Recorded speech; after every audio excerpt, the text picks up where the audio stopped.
فاكرين قضية الشهيد مينا موسى، شهيد لقمة العيش، اللي كان في محافظة المنيا وكان بيبحث عن عمل أفضل من اللي هو موجود فيه. أخيرا نص التحقيقات الخاص بالقضية دي ظهر. كلنا كنا بنقول ليه القضية دي فيها تعتيم مع إنها أصبحت قضية رأي عام. مصراوي امبارح نشرت نص التحقيقات اللي هو بيقول فيها إبراهيم رمضان رجل بيعمل في مجال التمريض وبيجلس مع قعيد في منزله، رجل مسن وبيجلس على كرسي متحرك.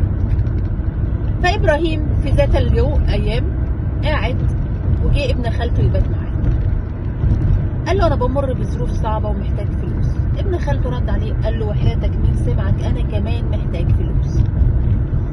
إبراهيم فضل يفكر لغاية ما قال طب ما أنا في واحد كلمني من محافظة المنيا وكان طالب شغل، طب ما أنا أجيبه وأسرقه وأمضيه على وصل أمان.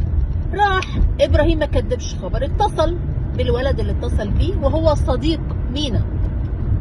صديق مينا قال له أنا دلوقتي مش محتاج الشغل لأن تقريبا عنده جيش، فزميلي مينا موسى محتاج شغل. فقال له ده اليوم ب 350 جنيه طبعا حلو جدا. فمينا ما كدبش خبر، قال له انا هخلص فرح اختي واجي. خلص مينا فرح اخته ونزل القاهره قابل ابراهيم، وابراهيم خده على شقه الزاويه الحمراء. وبعدين كان ورا الباب ابن خالة ابراهيم واقف بماسوره. دخل مينا اتضرب على دماغه بالماسوره، ووقتها قرروا ان هم يتخلصوا من الجثه الى الابد. قطعوه